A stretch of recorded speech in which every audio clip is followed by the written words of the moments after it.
Perfecto.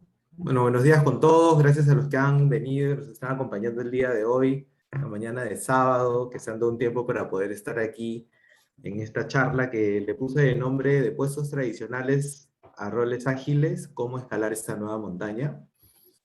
Antes de empezar, le doy el paso a Jonathan para que les dé algunas indicaciones con respecto al festival y darles también la bienvenida al evento. Sí, no, gracias. Sí, bueno, como sabrán, siempre en las sesiones lo que hacemos es primero comentar cuál es la visión de la comunidad y ya todos, creo, la mayoría lo conocen, al menos veo que han participado en sesiones anteriores, que es ser un festival inclusivo, libre, co-creado, ¿no? Para aprender y compartir y así nutrir nuestra creciente comunidad en el mindset ágil, ¿no? Y como código de conducta, ya lo conocemos también, o sea, estamos siempre nosotros esperando de que pasen tengan una experiencia agradable, que no se presente ninguna norma de conducta incorrecta, ¿no? De ningún tipo. Y en el caso fuese así, no duden en comunicarse con nosotros, con los organizadores, y si esta persona incurre en falta, será retirada del festival, ¿no? Básicamente eso, Gino, creo, para resumir un poco el código de conducta y nada, le damos pase para el desarrollo del tema. Gracias. Gracias a ti, Jonathan. A ver, ¿de qué va esta charla? Yo justo investigando acerca de cómo avanza la transformación digital en varias compañías, me encontré con este reporte de Agile Report, se llama, es el estado de la agilidad. Y decía, entre varias cosas, que el 42% de las empresas hoy considera que una barrera para poder adoptar y poder escalar estas prácticas ágiles es la falta de conocimiento, la falta de experiencia de los colaboradores que forman parte de la organización. Así que lo que voy a abordar hoy día es justamente estos temas, ¿no? ¿Qué está pasando con la tecnología? ¿Cómo está cambiando? ¿Cómo eso está impactando los trabajos en la actualidad? Les voy a contar también la experiencia que yo he vivido en estos procesos de transformación y de escalamiento.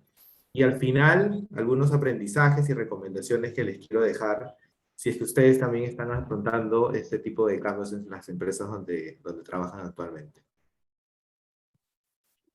Antes de empezar, quiero presentarme. Mi nombre es Gino León y quiero contarles acerca de estos 6 puntos, ¿no? Primero, mis trabajos. Actualmente soy IL Coach en Pacífico Seguros. Ya tengo casi un año en el Centro de Excelencia Ágil de Pacífico. Muy contento de este nuevo reto y de acompañar a la organización en este gran proceso de transformación en el que nos encontramos. Antes de ser Agile Coach en Pacífico, tuve un paso como Scrum Master también, en uno de los squads de las tribus que hemos desplegado hace poco. Y también estuve como Product Owner unos años antes, liderando toda la parte de e-commerce, de venta digital. Y todos, digamos, estos 3 roles me han ayudado también para entender y comprender la agilidad, el impacto que nos trae, los beneficios que traen a las compañías, pero sobre todo la parte cultural, ¿no? ¿Cómo podemos nosotros, a partir de estas nuevas formas de trabajo, lograr ciertos cambios en hábitos o creencias que teníamos, o que yo traía, por ejemplo, antes de formar parte de la agilidad? Al mismo tiempo, soy profesor en ISIL, dicto ahí cursos de innovación y de planeamiento estratégico, que me ayuda muchísimo como a consolidar todo lo que voy aplicando en mi día a día en el trabajo. Me gusta mucho participar en eventos como este, por ejemplo, como speaker, y brindo también algunos talleres de los temas que voy aprendiendo y de lo que me gusta compartir. ¿Qué más les puedo contar de mis trabajos? Bueno, antes de estar en Pacífico he trabajado en banca algunos años, cerca de 7 años, y también en el mundo del call center. Así que tengo de todo un poco a nivel de industria y a nivel de puestos. En estudios, bueno, estudio marketing en USIL, tengo certificaciones en roles ágiles como el de Scrum Master y el de Product Owner por la Scrum Alliance. Y el año pasado inicié un proceso también de certificación como coach ontológico en Newfield Network. En cuanto a mis metas, me gusta seguir aprendiendo. Quiero consolidar todos estos conocimientos de agilidad, y temas de coaching, de liderazgo ágil y de transformación digital. Y últimamente me he metido mucho en el tema de inteligencia emocional, apoyándome en el método Albemoting, que es algo que me gustaría como meta que llegue a la mayor cantidad de personas. Hoy en día vivimos una serie de desafíos como profesionales y creo que el mundo emocional es algo que nos puede, que juega un papel clave y que si lo sabemos manejar nos puede apoyar muy bien en todos los objetivos, metas y cambios que estamos viviendo constantemente. Por el lado derecho tienen a mi familia, soy casado ya hace 8 años, tengo 2 hijos, el mayor Leandro de 7 años y Luciano de 3. Y los tres son mi mayor motivación, son por quienes todos los días tengo ese impulso para seguir buscando mejorar como persona, como profesional. Así que ahí también quería presentárselos. Mi propósito de vida va en torno a inspirar, a comunicar, a enseñar todo lo que voy aprendiendo en este viaje a aquellas personas que o están iniciando o están dentro de procesos de transformación o de cambio. Y si por ahí hay algo que yo no sé o que no domino, también busco que otra persona que sí tenga ese conocimiento o esa experiencia lo pueda compartir. Mi propósito me apoya mucho también en todo lo que voy buscando, en todo lo que voy avanzando. Me inspira a seguir avanzando y me motiva mucho para poder cumplir ciertos objetivos o metas. Finalmente les quiero contar cuáles son mis hobbies. Me gusta mucho armar rompecabezas y jugar con Legos. Estas actividades inclusive las comparto con mis hijos, que les gusta también muchísimo jugar con rompecabezas y Legos. Me gusta viajar, hemos estado algunos meses sin poder viajar, pero ahora que ya se ha flexibilizado un poco, retomar eso que me gusta tanto, que es poder viajar y conocer, y poder intercambiar con otras culturas. De hecho, tengo mi familia que vive en Estados Unidos, así que sin duda es uno de los destinos fijos a poder viajar y seguir conociendo el mundo. Y finalmente me gusta la música, me encanta. De hecho, el trabajar en remoto me ha facilitado mucho el poder el escuchar música, así que ahí aprovecho al máximo. Y seguramente como muchos me gusta Netflix, ¿no? Ver series y películas, documentales, digamos, mis espacios de entretenimiento y en el que puedo también ver otras realidades, ¿no? Y me voy inspirando también en las cosas que me gusta hacer, ¿no? Me gusta mucho investigar sobre tecnología, sobre temas sociales, ¿no? Cómo va avanzando el mundo, el impacto que pueden haber de ciertas cosas. Eso es lo que me apasiona. Así que nada, antes de empezar quería presentarme y que me conozcan un poco a este nivel de detalle. Ahora sí empezamos. Y lo primero que les quiero contar es acerca de la transformación digital, ¿no? ¿De qué va esta transformación? ¿Cómo ha ido evolucionando? ¿Cómo ha ido avanzando? La tecnología, escuchamos, va avanzando a pasos agigantados, pero ¿de qué va esto, no? ¿De qué se trata? Lo primero que les quiero contar es la ley de Moore. Seguro alguno de ustedes ya la has escuchado, pero Moore fue uno de los fundadores de Intel, ya hace bastantes años, y en una entrevista que le hicieron en el año 65 para una revista, Electronics se llamaba la revista, hablaban acerca del avance de la tecnología, de cómo él considera que la computación, por ejemplo, va a ir avanzando y evolucionando en el mundo, y él suelta esta frase, ¿no? Que se ha hecho muy famosa y que después de eso inclusive le han puesto la ley de Moore, ¿no? Se ha convertido en una ley. No es una ley propiamente dicha porque no ha habido un estudio que lo respalda detrás, pero sí que se ha ido cumpliendo a lo largo de los años. Es una predicción que ha continuado y que muchos expertos en tecnología dicen que va a continuar. ¿Qué dijo Moore en esa época, hace ya bastantes años? Dijo que cada 2 años la velocidad de los transistores y de los procesadores se va a duplicar. Eso quiere decir, como ven en esta gráfica, que cada vez la tecnología va a ir avanzando a un ritmo que le hemos llamado exponencial. Cada 2 años va a ir creciendo, pero no es un crecimiento lineal, sino que se va a ir potenciando cada vez más. Y eso lo que habla es el ritmo acelerado en el que la tecnología ha ido creciendo. En esa época no tenían idea, digamos, no teníamos idea de cómo iba a avanzar, hoy ya lo hemos comprobado. Pero además lo que dijo Moore era que los costos se iban a reducir. Y eso aterrizado a nuestro día a día, ¿qué significa? Porque en esta gráfica vemos una serie de tecnología, de estadios, ¿no? Pero en concreto lo que eso significa es que hoy día podemos tener en nuestros bolsillos un celular que tiene procesadores, que tiene transistores, que hacen posible que podamos tener una computadora en la palma de nuestras manos. En esa época, en el año 65, esto era impensable. O sea, las computadoras eran cuartos, habitaciones enormes, donde se procesaba toda esta data, y en esa época era tan costoso que solamente el gobierno de los Estados Unidos o la NASA podían costear el tener un computador. Hoy en día vemos que esta ley se ha cumplido. Como les digo, tenemos en la palma de nuestras manos un computador que además ha evolucionado, ¿no? Porque si vamos a la época de los 60, ni siquiera había el avance de tecnología que hay hoy en día, ¿no? Entonces no solamente se ha hecho eficiente, sino que además ha evolucionado con tecnología nueva. ¿Hacia dónde va esta ley de Moore o este pronóstico que hizo Moore? Va hasta que en algún momento, como ven en la parte superior del gráfico, igual al cerebro humano.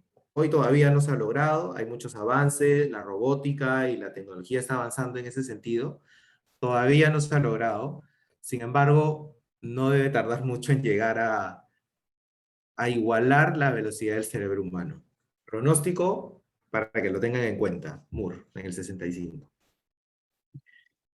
Pasaron los años y como les dije, esta ley se vio y que se seguía cumpliendo, y el que en esa época era gerente general o CEO de Entel, en una entrevista también, le preguntan acerca de si la ley de Moore sigue vigente, ¿no? Y él dice, por supuesto que sí, sigue vigente, y usan esta analogía. Como ven acá, es un Volkswagen del año 71. Y lo que usa como metáfora o como analogía él, si nosotros hubiésemos aplicado la ley de Moore en un Volkswagen del 71, ¿qué quiere decir? Que es una tecnología que para esa época ya podríamos considerar madura, ¿no? De la creación y la invención de los autos ya tenía bastantes años. ¿Qué hubiese pasado si hubiésemos aplicado esa tecnología o esa ley, ese pronóstico, hacia una industria como el de los autos? Para poder relativizar, para poder tener una idea de qué estábamos hablando con respecto a esta ley. Y entonces hicieron los cálculos y sale que si nosotros aplicáramos este pronóstico, hoy en día el auto podría viajar 480.000 kilómetros por hora. Podría alcanzar esa velocidad máxima. Imagínense, hoy día uno va en el auto a 100, 120, lo máximo en carretera, 140, ¿no? Sin embargo, lo que pronostican acá es que si nosotros aplicáramos esa ley y hubiese avanzado a esa velocidad la industria automotriz, un auto podría llegar a 480.000 kilómetros por hora. No solamente eso, sino que además podría tener una vida útil de 3.2 millones de kilómetros, ¿no? Perdón, que hubiese podido consumir como capacidad 3.2 millones de kilómetros por galón de combustible. O sea, imagínense, ¿no? Con esto podríamos llegar bastante más lejos, ¿no? Y podría inclusive el auto vivir toda una eternidad. Pero además, no solamente hablaba de rendimiento la ley, como les decía, sino también de reducir costos. El costo de producción de este auto podría haberse reducido tanto que la venta de este vehículo podría habernos costado 4 centavos de dólar. Entonces, eso es para que relativicen y tengan una idea de cómo, si aplicamos esa ley de Moore o ese pronóstico de Moore en una industria como de los autos, podemos relativizar hacia dónde vamos, ¿no? Hacia dónde nos está llevando este avance exponencial de la tecnología. ¿Qué más? Si comprobamos esta ley de Moore en nuestro día a día, ¿qué pasa? ¿Cómo se vive esto? ¿Cómo podemos hoy día experimentar y vivir esta ley de Moore? Para eso les quiero compartir este video que muestra un poco cómo ha evolucionado nuestro escritorio, cómo ha evolucionado. Y a eso, este video se hizo algunos años. Si a eso le sumamos el crecimiento y y cómo ha avanzado la tecnología en los últimos 2 años a partir de la pandemia, probablemente este video tenga que actualizarse un poco.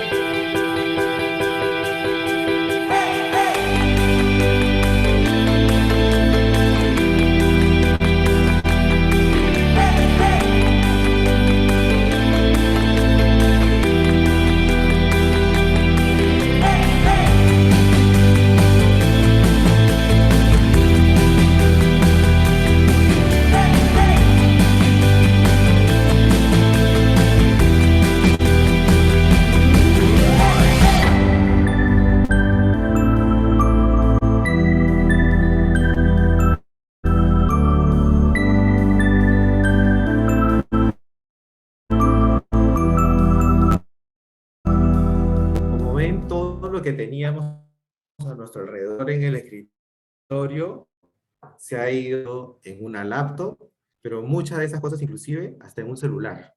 Hoy manejamos todo desde nuestro celular, ¿no? Se ha convertido en nuestro aliado y en una pieza clave en nuestro día a día laboral. Entonces, ahí vemos también cómo ha aplicado la ley de Moore en este contexto, ¿no? Donde todo se ha llevado a un ordenador.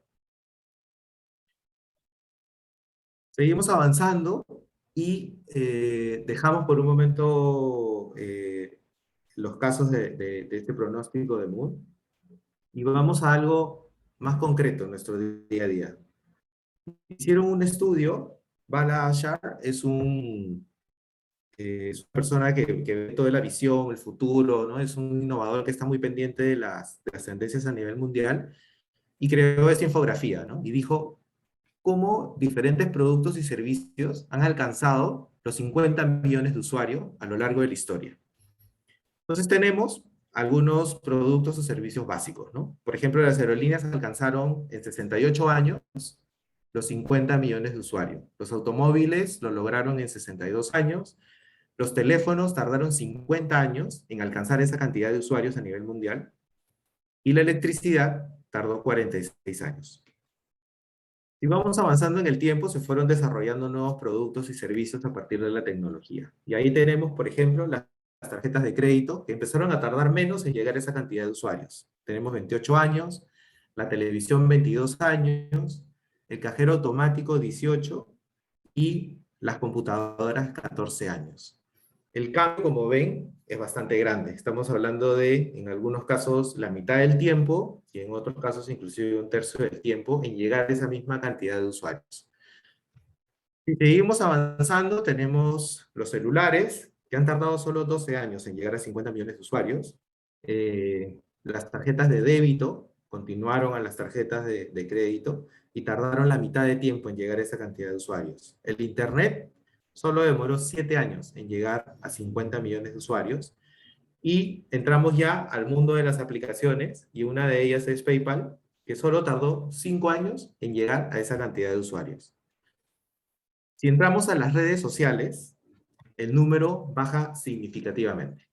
Tenemos, por ejemplo, un dispositivo como el iPod, que tardó solo 4 años, y las redes sociales, como YouTube, en 4, Facebook en 3, y Twitter en solo 2 años. Inclusive, si vamos a ver algunos otros ejemplos más, tenemos no solo aplicaciones, sino el nacimiento, la creación de ciertas aplicaciones, como, no sé, Angry Birds, por ejemplo, que llegó a esta cantidad de usuarios en semanas. Entonces, la tecnología avanza a un ritmo acelerado y hace de que ciertos productos y servicios lleguen a mucho más gente. Los límites territoriales se pierden completamente y eso nos da un alcance muchísimo más grande. Entonces, hemos visto un poco de la transformación, de cómo la tecnología avanza, de cuál es el impacto que está teniendo en nuestras vidas en general, pero ¿qué pasa con el impacto en el trabajo? ¿Cuál es el futuro del trabajo a partir de estos cambios o de este cambio acelerado en la tecnología? Y lo primero que les quiero compartir es este gráfico de Astro Teller, que es otro también innovador, ¿no? Una persona que está siempre a la vanguardia, viendo lo que va a pasar en el futuro, estos visionarios que andan haciendo predicciones de lo que va a pasar hacia el futuro, ¿no? Él planteó este gráfico, que se llama el ratio del cambio. Y es un gráfico súper interesante porque acá ya empezamos a entrar en cómo la tecnología está impactando en nuestro trabajo, en nuestro día a día. ¿Ok? Entonces, tienen esta gráfica que es celeste, que abajo dice technology, ¿no? Y es lo que les decía, cómo la tecnología va creciendo a un ritmo exponencial y donde la curva se va haciendo hacia arriba. Esa es la evolución de la tecnología y eso no va a parar. Pero luego trazamos otra línea que habla acerca de cuál es la capacidad de adaptación del ser humano ante esta nueva tecnología. Y vemos que en la línea del tiempo, al inicio, ¿no? Sí, éramos capaces de adaptarnos a la tecnología y había una brecha entre la capacidad de adaptación y el nivel de tecnología que había antes. Los humanos nos adaptábamos rápidamente y por eso es que empezábamos a adoptar ciertas creencias o cierto estilo de liderazgo, porque teníamos mucho más control de este avance acelerado de la tecnología. Sin embargo, conforme ha ido pasando el tiempo, esta capacidad de adaptación ha ido creciendo, pero no al mismo ritmo de la tecnología. Y como ven, llega un punto en el que estamos ahora, en el que la tecnología está avanzando muchísimo más rápido de lo que somos capaces nosotros de adaptarnos a esa nueva tecnología. Y nos pasa, a veces hay un cambio en las aplicaciones que tenemos, o a veces hay unas nuevas aplicaciones para ir un poco al día a día, pero si vamos más allá, hoy estamos hablando de robótica, por ejemplo, y que hay algunos países en los cuales, por ejemplo, Japón es uno de los países que más está avanzado en desarrollo de robots, donde ya hay restaurantes, hoteles, otros productos o servicios que son operados.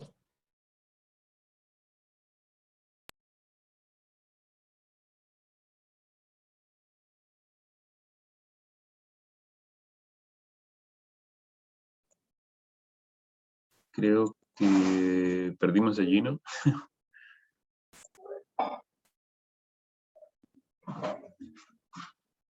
Sí, ¿verdad?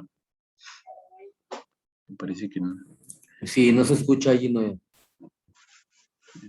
Gracias, Harold. Sí, justo pensé que era yo nomás, pero a ver, voy a escribirle en interno, deme un minuto, que está, voy a, voy a ver qué pasó.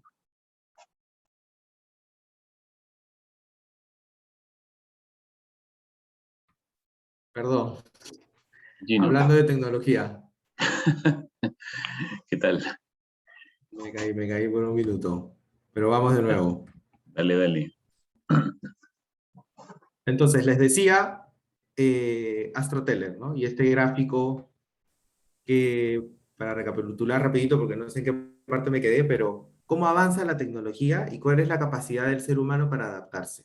Como ven, nuestra capacidad es un poco más lineal, sin embargo, el avance de la tecnología es exponencial. Y ahí es donde ya empiezo a hablar de cuál va a ser el futuro del trabajo. Debemos, como dice acá, aprender rápido, pero también aprender a gobernar. A gobernar se refiere, digamos, en un contexto de tomar decisiones, ¿no? De un contexto cultural. Entonces, tenemos que trabajar en eso. Tenemos que empezar a crear esos mecanismos de aprendizaje. Y aprendizaje no solamente, sino visto también desde cómo yo reflexiono de lo que me está pasando, cómo yo reflexiono, cómo genero esos aprendizajes de lo que hoy estoy viviendo que me permiten mejorar e ir avanzando hacia futuro. Entonces ahí tienen a Astro Teller hablando de este ratio del cambio, ¿no? Luego en el libro Sálvese quien pueda de Andrés Oppenheimer, hace todo un estudio acerca de el impacto que actualmente tiene la tecnología en el trabajo. Es un libro súper recomendado. Habla acerca en general de cómo la tecnología viene impactando en los trabajos y se centra en algunas profesiones en específico. Este libro se basa también en un estudio que hizo la Universidad de Oxford, en el cual indica o tiene un pronóstico de que el 47% de los empleos actuales corren peligro de ser reemplazados por robots y computadoras con inteligencia artificial. Y que en los próximos 15 o 20 años, este pronóstico se va a cumplir. De hecho, los científicos que elaboraron este estudio hicieron un algoritmo para predecir que este pronóstico, cómo se iba a ir cumpliendo este pronóstico. Súper interesante, ¿no? Se les recomiendo que lean el libro. Pero a mí me impactó mucho esta cifra. Es como casi la mitad de los puestos actuales probablemente no desaparezcan, pero van a evolucionar, ¿no? Por ejemplo, él cita empleos como los médicos, como los abogados, inclusive habla acerca de las compañías de seguro, de los analistas, ¿no? Y inclusive de los reporteros, de los diarios. ¿Por qué? Porque hoy en día ya existe tecnología que apoye ese trabajo. Entonces, ¿qué nos queda a nosotros como profesionales en este contexto? Probablemente las profesiones no desaparezcan, pero sí tenemos que aprender a cómo sobrevivir o cómo conllevar el hecho de que hoy día la tecnología forma parte de nuestro trabajo, ¿no? Por ejemplo, él citaba en el libro casos como las compañías de seguro, ¿no? Como los jueces, ¿no? Sonaba un caso de los jueces bien interesante en Estados Unidos, en el que habían estudiado que los jueces, cuando tenían que dictar sentencias, hicieron un estudio durante el día, ¿no? Y contaban de que, por ejemplo, en la mañana los jueces eran un poco más flexibles, por decirlo de alguna manera, en los casos que analizaban.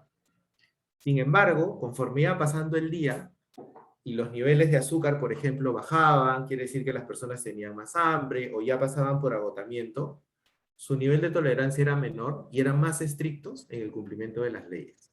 Entonces, acá había un tema del factor humano en nuestras decisiones. Y empezaron a hacer pilotos en los cuales ponían tecnología para que tomara decisiones. Y estas computadoras lo que hacían con el uso de inteligencia artificial era que analizaban casos similares, las leyes, un montón de factores, y en base a toda esa información, este algoritmo daba una respuesta sobre una sentencia. Entonces, imagínense el nivel al que puede llegar la tecnología, que puede ser mucho más precisa, que no necesitas tener que no necesitas tener a la persona todos los días sentada, pues la tecnología puede continuar a lo largo del día y no se va a cansar. Y yo creo que hacia eso vamos, ¿no? Claro, los jueces no van a desaparecer, pero probablemente su rol cambie. Probablemente necesiten desarrollar nuevos skills. Probablemente necesiten evolucionar y transformarse. Y eso nos va a pasar y nos está pasando en varios de nuestros empleos, ¿no? ¿Qué más dice este libro? Habla acerca de cómo algunas compañías que eran muy conocidas a nivel mundial han ido reduciéndose y en algunos casos inclusive hasta desapareciendo, pero además puntualiza en cómo la cantidad de personas que antes se necesitaba para poder alcanzar los resultados que estas compañías han tenido, hoy en día tiene una caída significativa. Por ejemplo, tenemos el caso de Kodak que es bien conocido, ¿no? Kodak en sus buenas épocas tuvo 140.000 empleados a nivel mundial, pero en el 2012 fue empujada a la bancarrota por una aplicación como Instagram, por ejemplo, que empezó con 13 personas y que encontró un nicho, evolucionó la tecnología. Ellos no crearon cámaras fotográficas, pero sí que aprovecharon la tecnología de los smartphones para poder crear este producto o este servicio que hoy en día forma parte fundamental y que ya hoy día pocas personas tienen una computadora, ¿no? Kodak no evolucionó en la tecnología, no avanzó, no se transformó en este nuevo contexto y perdió, digamos, todo este poder que tenía en su momento, ¿no? ¿Qué otro ejemplo tenemos? Blockbuster, también, creo que ya es súper conocido. Blockbuster llegó a tener 600.000 empleados a nivel mundial. Como saben, Blockbuster tenía tiendas, ¿no? Cadenas de tiendas de alquiler de películas a nivel mundial y empleaba a más de 600.000 empleados. Se fue a la quiebra y desapareció. Hoy día ya no encontramos tiendas de Blockbuster en el mundo, en ningún lugar. Y esto le pasó por esta competencia que le surgió que fue Netflix, ¿no? Inclusive muchos dicen que Netflix en algún momento quiso trabajar con Blockbuster, quiso venderle la idea y no lo aceptaron. Netflix arrancó con 30 personas. Imagínense la diferencia que hay entre estas grandes compañías con esta gran cantidad de personas y a lo que hoy en día estamos pasando.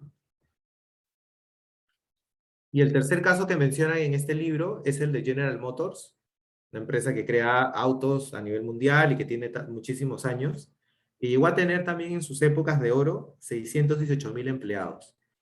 Hoy día, con el avance de la tecnología, han evolucionado y han sido más eficientes en sus procesos, y hoy día tienen 200.000 empleados, muchísimo menos de lo que tuvieron en sus buenas épocas. Pero no solamente eso, sino que hoy día se ve amenazada por empresas como Tesla, por ejemplo, y Google, quienes están haciendo esfuerzos enormes por desarrollar autos autónomos, ¿no? Y cada vez nos vemos con un avance de tecnología muchísimo más grande. Y lo curioso es que estas empresas tienen mucho menos empleados que las que hemos visto antes, ¿no? 30.000 por el lado de Tesla y 55.000 empleados por el lado de Google. Y empresas que hoy día probablemente inclusive tengan mucho más valor, estén más valorizadas que las que hemos visto. Entonces, acá me surge una pregunta, ¿no? ¿A dónde se fueron estas personas? ¿Cómo así pasamos de tener una reducción tan significativa de personas para lograr el éxito que hoy día tienen estas empresas? Y ahí los principales cambios se dan en la parte del centro, ¿no? Si, digamos, vemos a la organización como una pirámide, hoy en día estas reducciones se están dando en la capa media, ¿no? ¿Por qué? Porque la capa de abajo, de alguna manera ya con la tecnología, inclusive esto viene desde mucho antes de la revolución industrial, ya las máquinas de alguna manera habían cubierto esa parte, ¿no?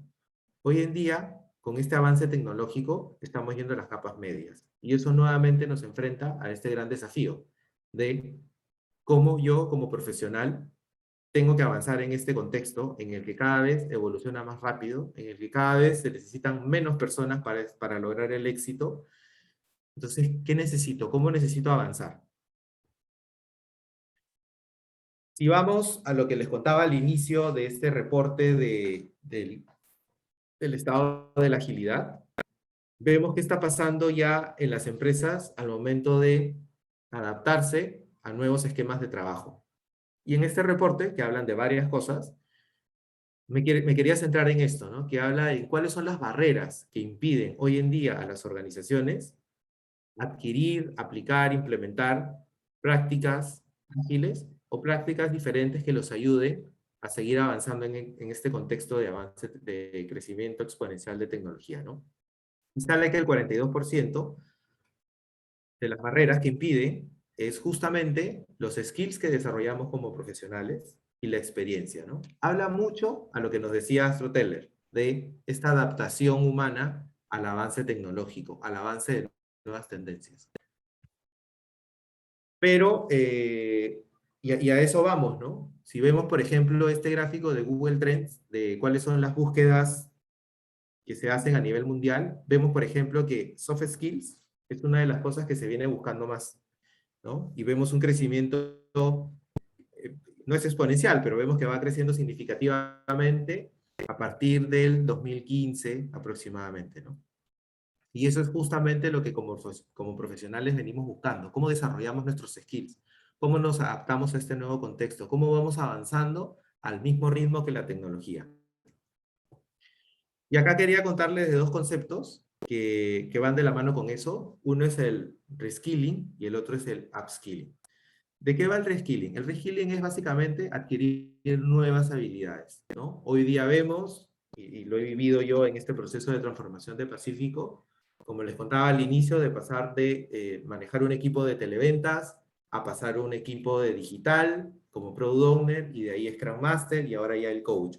Entonces, cada uno de esos pasos significa adquirir nuevas habilidades, nuevos skills para poder gestionar adecuadamente estos nuevos roles. De eso va el reskilling.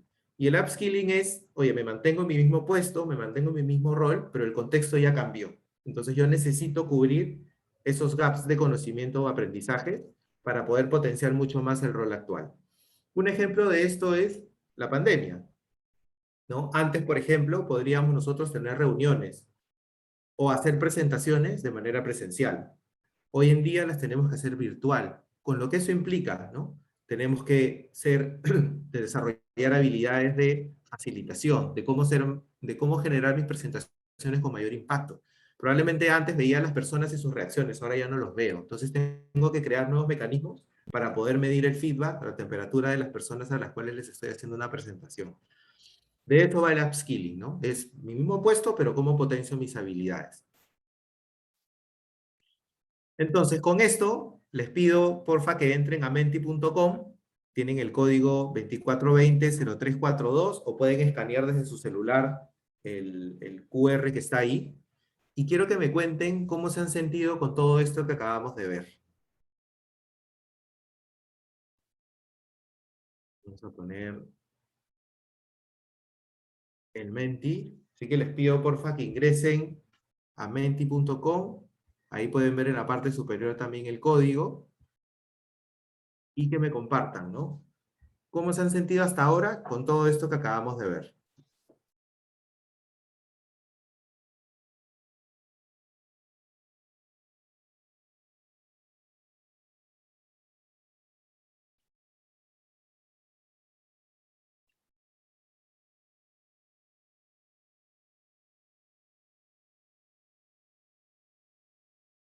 Ahí vamos recibiendo un comentario, ¿no? Impresionada.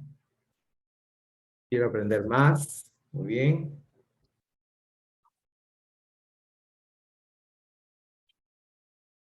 Retado. Aprendizaje constante, disruptivo,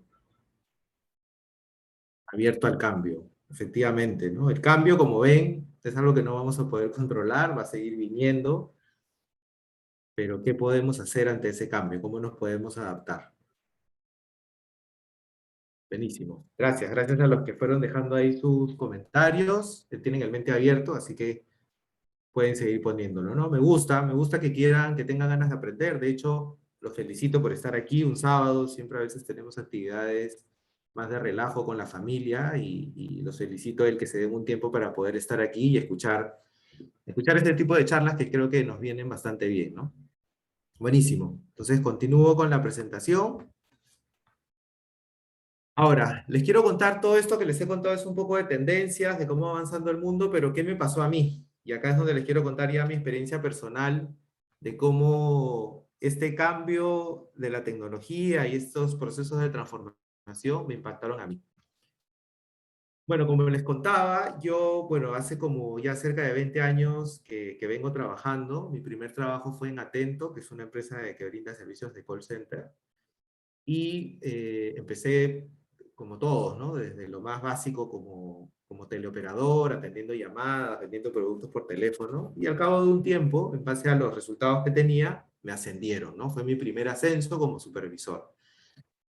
¿Qué comentarios se me vinieron? ¿Qué pensamientos se me vinieron en este momento? Bueno, me sentía que resolvía problemas importantes, que era un experto en lo que hacía y que por eso estaba ahí, que cuanto más trabajo, mejor. Era una de las frases que más se me venía a la mente, ¿no? Y era como, quiero trabajar más, quiero hacer más cosas. Tenía 22 años, soltero, sin hijos, con todo un mundo por delante, y me quería comer el mundo, ¿no? Como se dice. Eh, Además venía pues de una cultura en mi casa, mi papá siempre trabajando en ventas, ¿no? Como que venía con esas creencias también de que el trabajo tenía que ser duro y que tenía que dedicarle mucho tiempo y tenía que ser sacrificado. Entonces, esto que me estaba pasando estaba conectado con esas creencias, con ese tema cultural con el que yo había crecido. Entonces estaba perfecto, ¿no? Pasó el tiempo, pasaron 7 años que estuve trabajando en Atento y se me dio la oportunidad de trabajar en banca. Y en banca, inclusive, después de un tiempo me ascendieron como subgerente, ¿no? Entonces, para mí era como la línea perfecta, seguía creciendo, en mi cabeza existía una pirámide organizacional donde yo tenía que seguir escalando. De hecho, por eso a esta charla le llamaba cómo escalar en estas nuevas montañas, ¿no? En esta montaña que era la que yo conocía, me iba bien, ¿no? Seguía creciendo. ¿Qué pensaba en ese momento, no? Esto no es suficiente, quiero más. O sea, que quería seguir creciendo, soy un profesional de retos y tengo que seguir compitiendo. Era un tema que recurrentemente estaba en mí, ¿no? Competir con otros, como yo salgo adelante. Claro, si es una pirámide, tienes que competir, porque cada vez hacia arriba quedan menos puestos, ¿no? Siguió pasando el tiempo, adquirí mucho conocimiento, experiencia, fui desarrollando sin duda algunas habilidades. y se me dio la oportunidad de trabajar en seguros, en Pacífico, que como les decía, llevo ya 8 años. Entré como subgerente, pero después fui creciendo a gerente, ¿no? Gerente, veía la parte de televentas, manejaba algunos proveedores de call center, y me preguntaba en ese momento cuál es mi próximo escalón, hacia dónde más debo seguir. Tengo la agenda recargada, ¿no? Era sinónimo de importancia, de que estaba, digamos, trabajando, ¿no? Me sentía que estaba donde se tomaban las decisiones importantes. Eh, y, digamos, un poco viendo hacia el futuro, hacia dónde iba a ir, cómo yo iba a seguir creciendo, era consciente que cada vez era más difícil, pero estaba súper alineado con lo que yo tenía en mi cabeza, con lo que yo había aprendido, con lo que para mí en ese momento yo estaba preparado en la vida, ¿no? Luego, Pacífico entró en un proceso de transformación, ya hace casi 5 años, y se me dio la oportunidad de trabajar en uno de los primeros squads que implementaban Scrum en ese momento, ¿no? Y entré como Product Owner. La verdad es que era algo nuevo, pero estaba cool, estaba de moda, ¿no? Inclusive la vestimenta cambiaba, era más suelta, los espacios de trabajo eran mucho más cómodos, había una serie, un entorno que favorecía este cambio, ¿no? Que era un cambio importante. Yo hasta ahí no me había dado cuenta de lo grande que era esto, ¿no? Hoy le he puesto estas cifras de cómo avanza la tecnología, pero en esa época no tenía ni idea. Era uno de los proyectos más importantes, como les decía, entonces yo estaba contento y sentía que estaba aprendiendo mucho más, pero estaba aprendiendo solamente la parte de conocimiento nuevo, pero no necesariamente desarrollando nuevos skills, no necesariamente siendo consciente de que necesitaba hacer un reskilling, porque estaba cambiando hacia un mundo totalmente distinto a lo que yo estaba acostumbrado a hacer. Pasó el tiempo, pasaron como 3 años, 3 años y medio, y como les decía, el cambio es exponencial. Y ese cambio exponencial llegó a Pacífico y vino con un escalamiento que le hemos llamado la agilidad. ¿Y qué pasó? En ese momento yo me sentía en la cima de la montaña, dije, bueno, este escalamiento traerá cosas buenas para mí, y estaba abierto a esas nuevas posibilidades. Sin embargo, el cambio trae cambios. Y para mí hubo una caída bastante grande. Porque en estos procesos de cambio y de transformación, un día me llamaron y me dijeron, vas a continuar dentro de la agilidad, pero ya no vas a ser Product Owner, vas a ser Scrum Master. Y más allá de los roles, lo que me generó dolor, lo que me causó esta caída fue que me dijeron, y pregunté, ¿y por qué ya no continúo como Product Owner? ¿Qué pasó? Eh, y no cumplía con el perfil, no cumplía con el puesto. Entonces, para mí fue un golpe duro, ¿no? Fue una caída, como muestro en esta imagen, porque en ese momento yo me sentía, como les decía, en el top de la montaña, ¿no? Y claro, había un montón de creencias, como les decía, ¿no? Estaba súper alineado con lo que yo había construido en mi cabeza, no me había dado cuenta de lo que es un reskilling, de las habilidades que tenía que desarrollar. ¿Y qué pasó? Empecé a reflexionar, ¿no? Por un primer momento decía, esto no es justo, ¿no? Probablemente en un plan más de victimizarme más que de protagonista, pero al mismo tiempo sintiéndome mal porque pensaba que era malo para esto, ¿no? Que no lo había hecho bien, que había cometido una serie de errores y que por eso hoy en día estaba en el lugar donde estaba. Por mi cabeza pasaron un montón de cosas, ¿no? Renunciar, qué voy a hacer hacia adelante, cuál va a ser mi futuro. Tuve la suerte de estar apoyado por un montón de personas que me escucharon, que me apoyaron, que me dieron consejos, pero sobre todo lo que a mí me ayudó, y es justamente una de las cosas que les quería compartir hoy en día, es en un momento decidí tomar el timón de mi vida. En un momento decidí que si bien es cierto me estaba pasando o estaba experimentando este momento de cambio, y que probablemente todas esas creencias que tenía y todos esos objetivos que tenía en la cabeza estaban cambiando, aún me tenía a mí con experiencia, con aprendizajes de todas mis épocas laborales, y decidí tomar el timón y afrontar este cambio, ¿no? Algo que me ayudó muchísimo fue que en ese momento, como les decía al inicio, inicié un proceso de certificación como coach ontológico, que más allá de la certificación y del tema de coach ontológico es vivir realmente un proceso de transformación personal, que fue lo que yo hice. Donde en esta primera parte del programa de coaching fue un trabajo en mí, fue conocer cuáles eran esas creencias, darme cuenta de que estaba actuando en base a esas creencias, a que el trabajo tenía que ser duro, que el trabajo tenía que ser sacrificado, donde el trabajo no se disfruta, donde tienes que vivir en estrés, donde tienes que crecer en una pirámide, donde tienes que competir por otros. Fui desafiando cada uno de esas creencias para poder conectarme con algo mucho más grande, que es disfrutar de mi trabajo, que hoy por hoy, como va avanzando el mundo y como va avanzando la tecnología, no hay un solo camino, no hay una sola ruta, no hay una sola montaña que escalar. Los caminos pueden ser miles y pueden ser varios, y lo importante es estar preparados para poder tomar el timón de nuestra vida y poder elegir cómo quiero vivir estos cambios, cómo quiero afrontar estos procesos de transformación. Para mí ese camino o ese paso por el proceso de coaching me ayudó muchísimo a entender dónde estaba parado, pero sobre todo hacia dónde quería ir y disfrutarme la vida como realmente quería.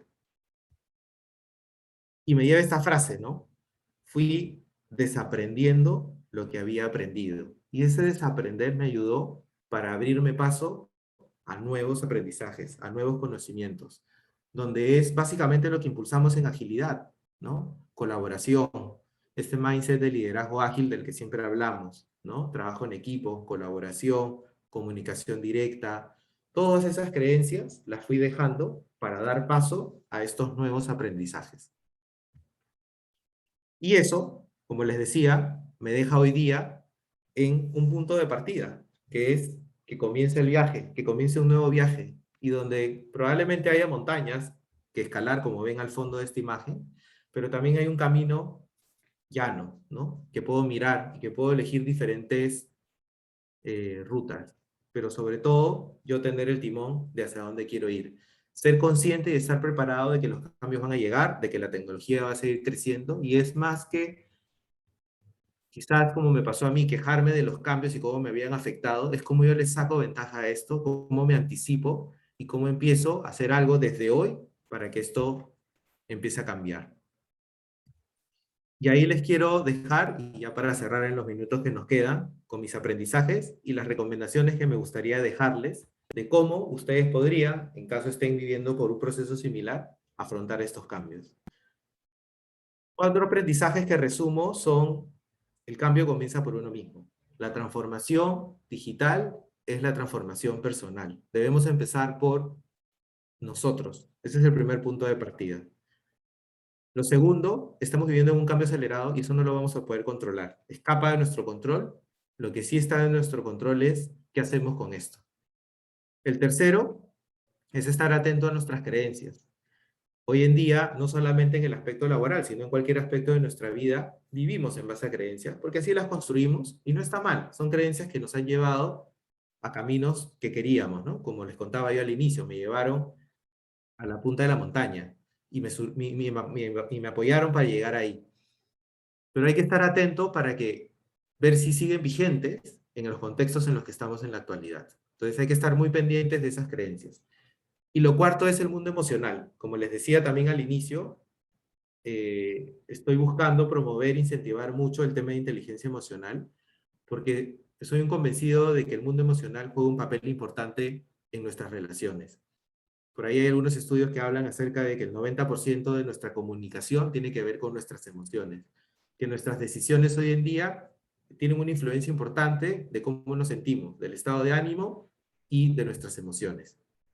Si no, vean ahora que Perú ha ganado a Chile hace unos días, o sea, nuestras decisiones van cambiando, estamos más dispuestos a comprar, a hacer cosas que antes no hacíamos, ¿no? O sea, las emociones tienen un impacto importante en nuestras vidas, hay que ser consciente de eso.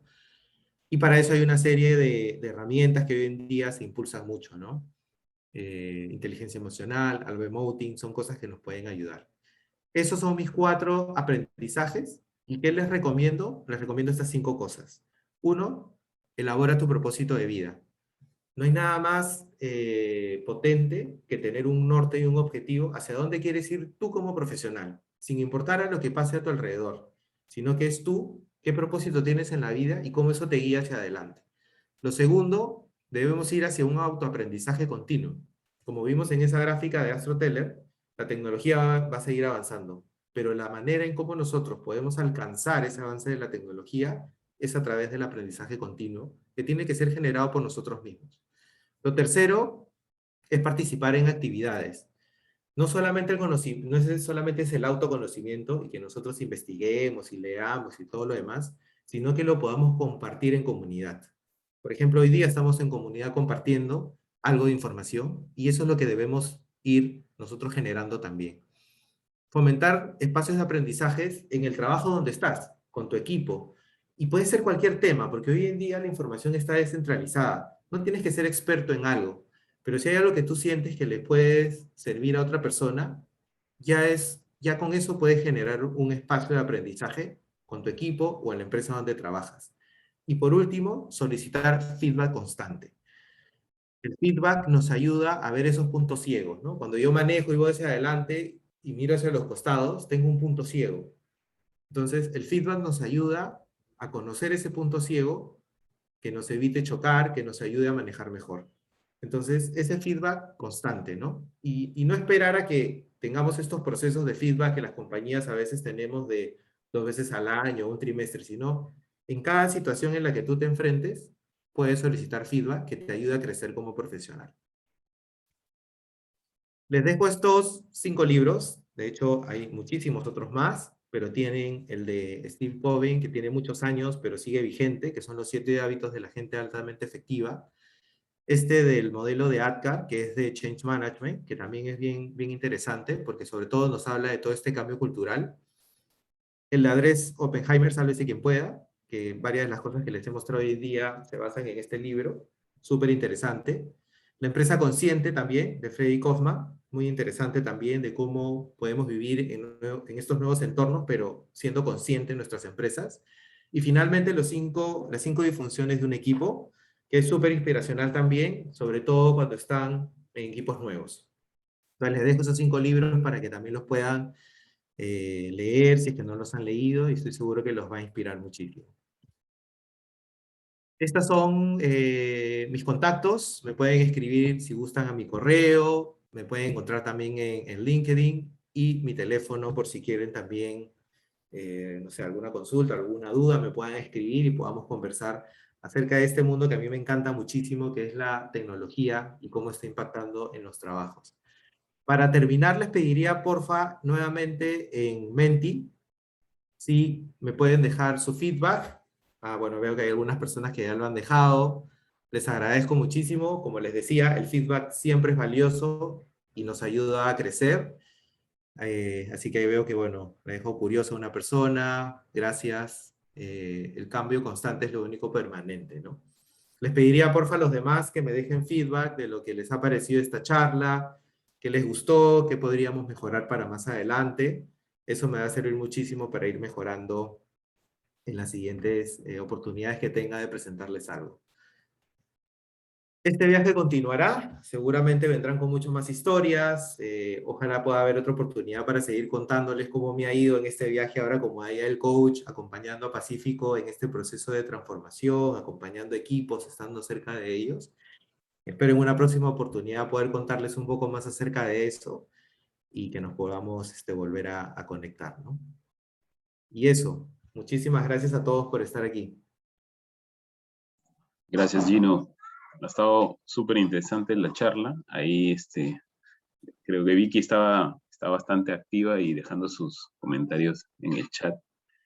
Así que gracias, Vicky, también por participar. Y no sé si hay alguna consulta para Gino. Pueden abrir sus micros. Sí, consulta, dudas, sobre todo que me dejen su feedback. Gracias, veo que hay más personas dejándome feedback. Muchísimas gracias. Sí.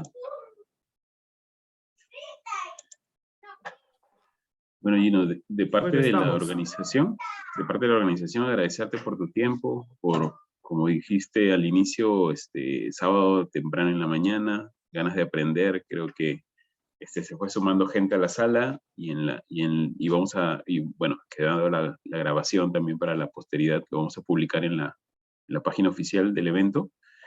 Y nada, como dices, el camino continúa y ojalá haya otra oportunidad para poder seguir viendo esa nueva experiencia que estás ahorita viviendo en Pacífico. Buenísimo. No, muchísimas gracias a ti, Jonathan, y a todos por estar aquí y darse un tiempo de poder compartir. Que tengan un feliz fin de semana y que estén muy bien. Gracias. Igualmente. Gracias a todos. Cuídense.